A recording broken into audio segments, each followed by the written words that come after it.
you're being a little shit, huh? Can you do this?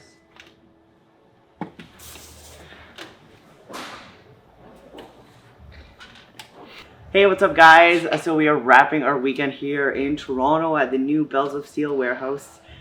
And yeah, so we've had a lot of questions that were brought up to us after World's Strongest Man. So here's a bit of a few answers for you guys. First off, let's start, I guess, with the qualifying events. In the heats and the finals, so we'll start with the heats. I had two of my weaker events, which is yoke and deadlift, and they were the first two events of the heat. Second and third event of the heats. So I was placed a lot lower than I expected going to the last day of the heats, but I knew that going into the log and wrecking ball, I could win those to go into the stone off, which is stone off is usually like a big brownie point for me, unless I'm up against Tom Stoltman. That would be a really big battle, but I was really confident going into that. The big issue, I don't know what happened during the log press, but when I tried to push press my third rep, I felt something in my calf tendon, so that's why I was stuck viper pressing it, because I couldn't use my leg drive to push it up. And that little injury just carried over up to the finals, but I didn't want to focus on that, so through every event I was able to finish. But the only aspect that really hurt me was during the chuck pull, which was really hard to do that chuck pull with one leg, right? But yeah. Besides that, man, it was great. It was an amazing weekend. I'm just really happy that my weaknesses are starting to just be something I need to train on instead of a weakness. I just need to have more training with it. Then I could actually be a contender to win World's Strongest Man next year for sure. But after Worlds, it was really a tough one this year. A lot of spine issues, 2 yokes. We had stone, we had heavy power stairs. It was the first time in a while that I needed to take a full week out of the gym to refresh. My nervous system was fried. So it was nice to have a break out of the gym for a week. Was able to enjoy, was able to do some walks with the dogs and stuff like that with Sam as well. And then this week was a nice little dealo week. And now it's getting ready for the Shaw Classic, man. All right, Sam. So watching it from the guy, from the sidelines, what was, to your opinion, the most stressful moment? There was a lot of stressful moments for me. I think I just want always Max to be, really content with his performance when it comes to every event. But this year, right after the log, Max had a huge tear in his hand, which kind of, I know Max is really, really good at grip events and stones, but still, you never know what could happen, right? A grip event, just a little boo-boo in your hands, and it could have cost him a little bit of more points that we would have hoped for, but he's got a really strong mind, and I think obviously he pulled it off with 2 big event wins.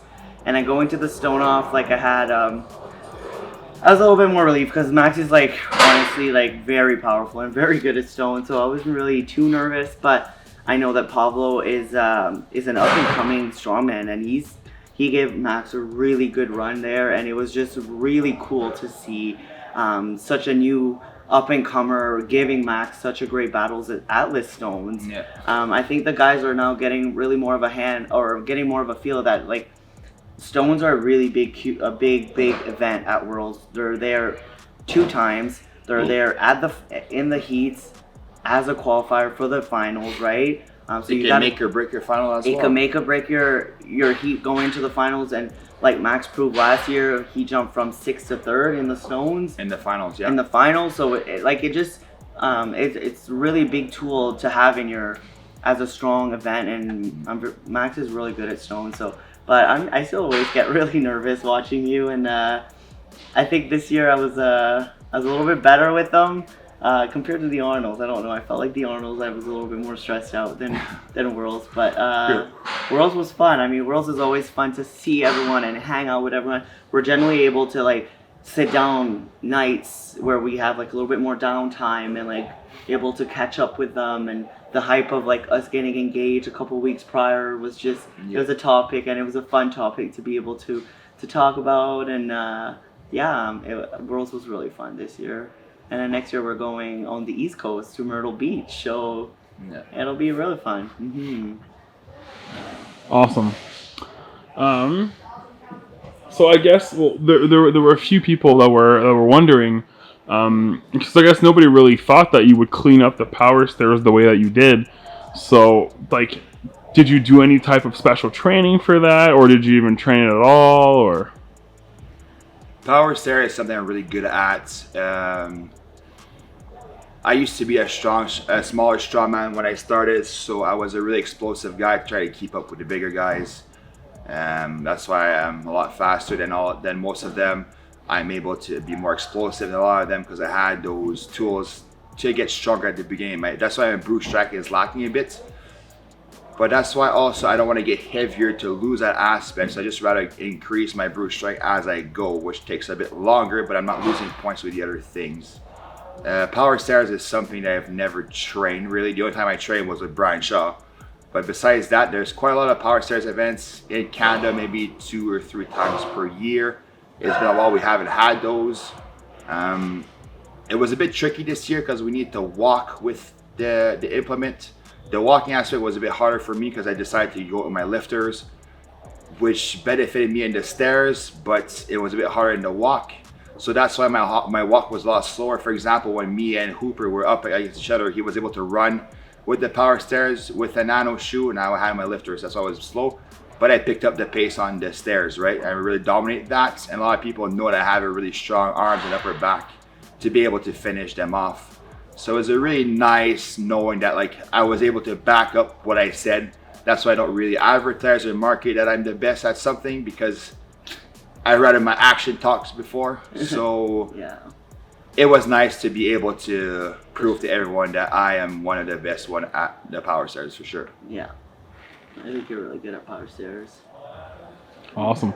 So when you're in competitions like that are that long, that are that tedious, do you find yourself eating more, eating less, or is there anything specific that you're doing in your diet that's different? Or like, things to keep yourself hydrated during the contests? Any tips and tricks for amateurs that are getting into it? Well, you can't give that trick to amateurs because they don't have 10-day shows. But if they do, Huh? but if they would happen, But like OSG, like OSG is like a 5-day, like you're there 2 days. It's 3.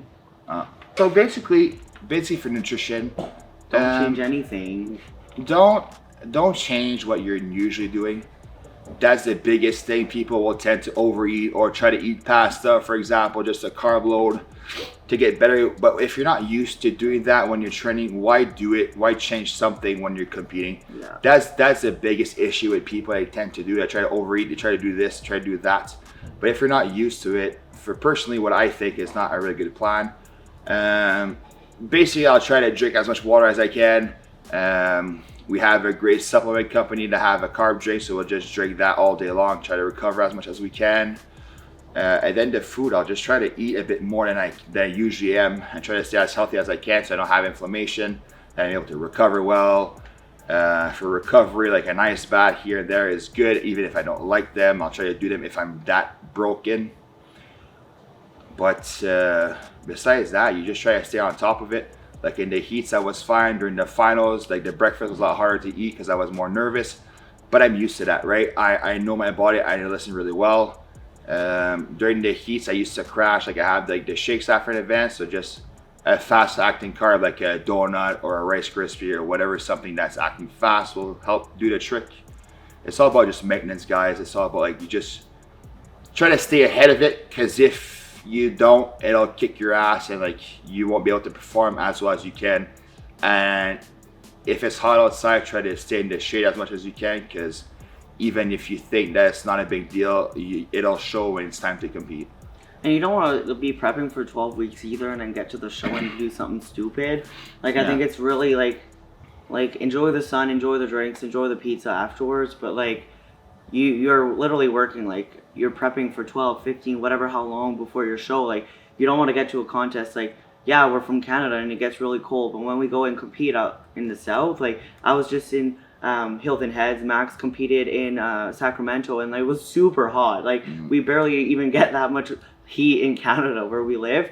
So like we're not gonna go out and sit in the sun and like, you know, enjoy the sun before a contest or whatever and like eat, oh well, we're here, so let's eat this and eat that. We'll save that for after the contest. Just because like it's just a really dumb move to do right away. Be smart, don't change anything, get there, get your stuff ready. Like we had some like we at Worlds, the way it works is that the boys are fed like 3 times a day, but like big buffets, and they last a few hours. So if you get there, like if your supper starts at 5, get a meal at 5, and like it lasted till 8, so you can get another meal later at 8 for later or right away or whatever. But I mean, just be smart. Like when you get to a contest, like you're still in prep mode. Like you're in prep mode until that last event finishes. So it's really important. What do you do in between events? In between it, so basically Worlds, like you maybe start, you have one event in the morning at 8, you have one event in the afternoon. In between events, you just hydrate, you eat, you fill up for the next event. You relax. You relax. You try to stay relaxed because you don't want to be as hyped up the whole day because that's going to be really draining you. So you try to find like a better state of mind. Try to relax, focus, and until it's an hour ahead of your next event, you warm up and then you're good to go. You guys it was really different too this year. Like I know I've only been to the last couple, but like hearing back from like, you know, Brian and people that have been there for quite a long time, like I feel like Worlds this year was like, you guys had great AC tents, you guys had lots of shade, actually really good decent food and snacks at in the tent. And you guys were able to kind of either stay there or go back to the hotel because you guys had shuttle every 5 minutes or whatever it was. And like I think this year it was really good, even though it was like, we do understand it's a TV show. We do understand that, you know, it takes a little bit longer than any other contest. Like I just did Clash. It was what, 5 events in like 2 hours, 6 events in 2 hours or whatever it was. And then you go to Worlds and it's literally 5 days and you do like, you know, 12 events. Yeah. So it's like a total different tournament, right? Total different ball game. So you just gotta be like ready ahead of time, knowing that that's gonna be your schedule. So then now Max goes to Worlds, like he knows that it's gonna be long days. He knows that he needs X packed with him, and we're prepared for long days and a long week. It gets tired, but you just gotta push through it. Push through it and just be prepared. That's really important. So it's the first time in a long time that there has been 3 Canadians to A, even be in the contest, but then B, actually all make it to the finals. How do you feel about that? And what do you think how do you think that's going to affect strongmen in Canada? It feels great to be part of that for sure. Especially that JF wasn't there and we're still able to perform like we did. To finish 3 Canadians in the finals without JF is a really big step. I'm really happy and honored that we were able to raise that flag for him this year for sure, especially after the injury that he got. That we just showed that Canada is not a country to be, you know, underlooked at. We're starting to prove to the international that we're really strong. We're a country to be reckoned with, and we're just gonna keep growing from there. And then it's just nice to see that like we are people that we just took over Strongman Canada. That like we're here to help with the amateur scene, to improve our athletes, to give back to the people in Canada, and just to have a good following for athletes, people to look up to. Like, you know, like I used to look up to JF and Louis Philippe, Christian Savoie, all those guys because they were heavy hitters back in the day, and now we're able to do that and give back to the amateur scene is a really big thing. Like especially with us as guys, and then there's Sam, there's Mel, there's all those girls as well that do really good international. So we're starting to be a really strong country in the sport of strongman, and it's real nice to see. I know I saw this post the other day, and it was like right after World, and it was like, oh my god, like Canada, right? Like, cause like at Clash we kind of made like a little, like, you know, a little boom for the weight class, like Mel and Isaac from Canada, like just taking first place, and I was right behind, and then going to Worlds and having 3 Canadians in the finals. I think that was just like, watch out, world, like Canada is coming. And I think that for us, again, like as Strongman Court reps for the amateur scene in Canada and the pro women's, I think it's just It's rewarding to it's see. so Yeah. rewarding, and it's so motivating to be like, hey, now let's push. Like, I hope these amateurs can see that there's potential. There is opportunities for you guys to be on an international stage and do well. Like, both Mel and I started with the amateur scene in Canada, and not too long ago still, and we're already representing Canada at an international stage. Gabe just got his pro card like a couple years ago. Yeah. He already won Canadians. He's been in the finals. Cooper's relatively really new to the Canadian scene, but it's still a really great person to have aboard on Canada. Same for Isaac, right? I know I'm missing a lot of people here, but like just talking about the last few contests, it's just really cool to see Canada putting a name on itself. And wasn't it the most flagged country in the top 10 finals? Yeah. I think so, because I think there's only 2 Americans. No, there was 3 Americans. 3 Americans. But we're 3 for 3. 3, and then UK, and then Ukraine. Yeah. So I think I think honestly, World's Strongest Man needs a little bit more Canadian flags in their roster, because we are starting to show that we prove to be there. Yeah. Sure. Yeah. What's next? All right. Well, we are 9 weeks out of the Shaw Classic.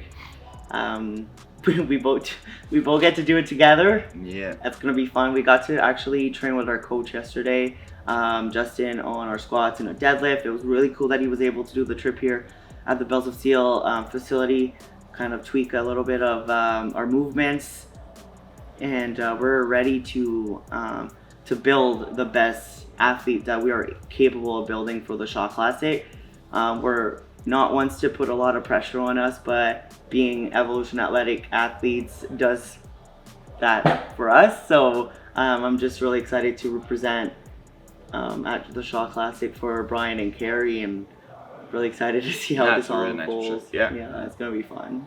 What do you think is still to this day your biggest weakness, and what are you gonna do to close that hole? Well, it's not a weakness anymore, man. I'm gonna go first then. Huh? Yeah, my biggest deadlift is definitely my deadlift. I think it's more of a mental state now than a physical state, because I'm able to still perform quite well on my deadlift, and I always, I don't think I believe in myself quite enough, but with Justin and Max in my corner now, I feel like Justin is not only our squat and deadlift coach, but he's a little bit more of a mental aspect for me. Like, you know, he's such a motivational coach, and he just not only knows us as athletes, but as humans, and he really knows how to talk to us and how to motivate us and how to still like bring us forward in our life. Because being an athlete is one thing, but being a great performant, always excelling athlete is very difficult, because we will always, you know, you'll see athletes peak and they can't peak more. They'll hit plateaus, and or you'll have a bad day at the gym, and how to overcome a bad day in the gym, and things like that are always really hard, especially when you get to a certain level. But it's how to still either stay there or even always excel. And I think like Max has a lot to prove on that, because he's been a great athlete for almost 10 years now, and he's still improving, and still showing up at contests, and still, weirdly enough, shocking the world, which at this point I think everyone should know who you are, but still to this day, people are like, who's this Maxime Boudreau that's winning the power stair, where we all knew he had that in him, but whatever. It's nice, right? The issue is that, like I always say, like my 2 holes are often in shows, a yoke and a deadlift, but I'm really covering those aspects right now. It's just helping you. Like at Worlds, like I got 10 reps, the first place got 15. You know, those are all things that I'm getting a lot closer with. So I'm just need to work a bit more to be able to perform really well. But the thing is that like I can perform really well to get the top 3, top 4, and everything else except for those 2. So as soon as I cover those holes, not only would those holes get better, but everything else is going to help me out to improve as well. So it's going to be really hard to beat me really soon. Yeah, and I think like honestly, like I don't know quite how like they managed to put the events together and stuff, but there was a lot of good events that were missing this year.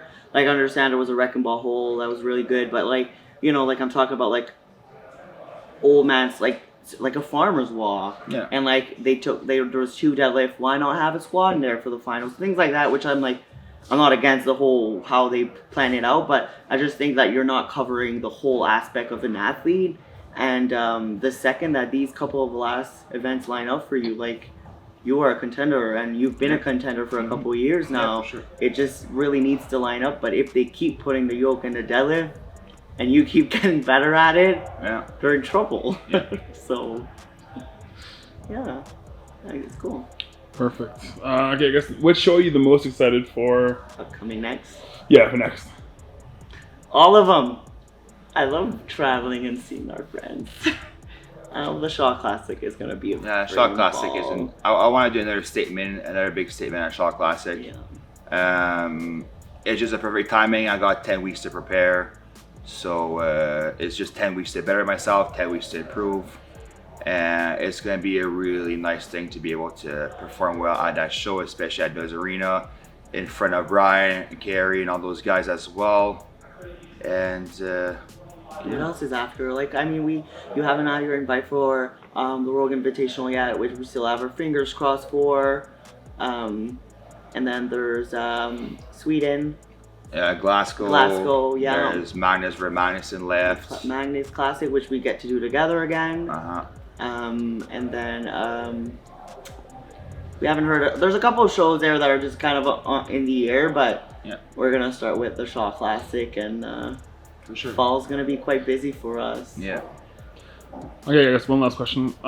What do you think has been the most beneficial form of recovery that you've been practicing since Worlds to help you get back on your feet post like that intense of a competition? Food. I think for me, like, yeah, you can have all the tools and stuff, but one thing that we've done before, which we haven't done with World, is that, but when we got back usually from a contest, you get home, you know, you get stuck at going back to work, doing your laundry, cleaning, and then you're eating out. You're not, or you're under eating. We usually, we're big at under eating.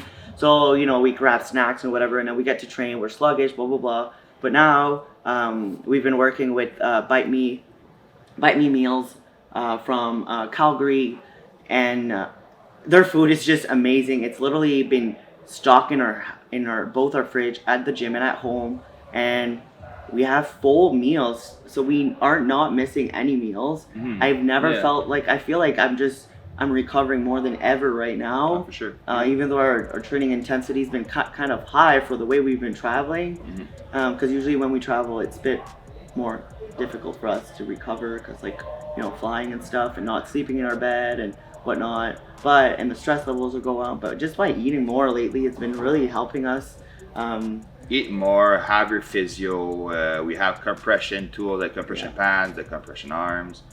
And we have our tents, our power dots, Ultrasound machine. Just it's really, recovery is one of the most important things, guys, because, like, we only have one body, and, like, it just takes one injury in this sport that you can't compete ever again. So might as well take the time to actually listen to your body. If you're sore, don't train. Like, if you feel ready to go, just go. Like, taking a week off the gym was something that I never usually do, but my body needed it, and now I am really grateful that I did, because I can start training hard again, because I'm not still banged up. And you won't lose strength by taking a week off. If your mind is literally telling you, like I've had that, like, after Clash, like, I did Strongest Women in Canada in December, the Arnold Amateur in March, and then Clash in April, and the week after the Clash, I had days where I would just, like, cry because I had no motivation to go train at the gym, and I'd be kind of hard on myself, because I'm like, I used to like this, and I used to be, like, all about, let's go lift weights, and I want to do this tonight, but then I took a second and I was like, it's okay. Yeah, You just did 3 big shows, take the time you need, and then we left for Worlds, which was another great week afterwards to kind of, you know, just put me on the little deload, nothing stressful, and then after that I was way more than motivated to get back at it. But you have to listen to your body. I think your brain is really powerful, and we said this at our seminar yesterday. It was like, your brain is the thing that knows your body the most. If it gives you any advice, then you can, you know, if your body's not feeling great and your mind's not feeling, like, take a that, break. yeah, take a break, listen to yourself, and that's really important. And it's hard because we always want to be the best, and we think that working hard every day, even though we don't want to, will make us go there. But then if you break, you can really break, not just physically but mentally, right? So it's really important to know when to take steps back, for sure. Well, I want to say thanks to Bells of Steel for all the amazing support they've been doing for us. They've been there for us since the beginning. That's the reason why we're able to have a gym to start off of. We started in our backyard when the pandemic started. And it's basically because of them that we're able to keep going during the lockdowns and They've to be been able to supporting survive us. and be able to train hard Yeah. and not miss a workout. Yeah, that's really right. Yeah, they've been supporting us, and they've been, giving us tips and tricks of like the opposite. They wanted us to test out some equipment for them so they can become better. But in the long run, we all got better together. Bells of Steel has really, really blew up in the last couple years, and so as ourselves in our business. So we're really, really grateful for them. So we were in Calgary a few months ago doing the exact same thing, and then now we're here in Toronto. And by the looks of it, this weekend it's gonna be another great successful place for them here in Toronto, and we're really, really grateful to be part of it. Perfect. Now don't forget to like, comment, and subscribe. We don't need to, we're just that good. We need to come up with like we should buy a bell. No, should buy a cowbell. No, that's. I've been wanting a cowbell in the gym for PRs. We should just have it with us and be like, go like and subscribe. Nah. Okay. Do you want to race the chairs? No, I'm gonna go on a skier. Let's go see if they have a lot of boxes. You're gonna do what? Ouch, I'm sore.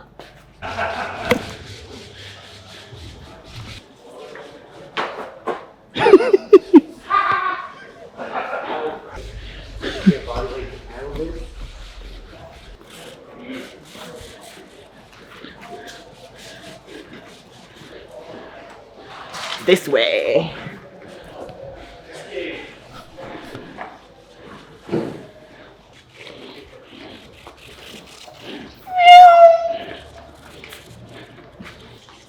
It's a race. Yeah, we got a race. Come on.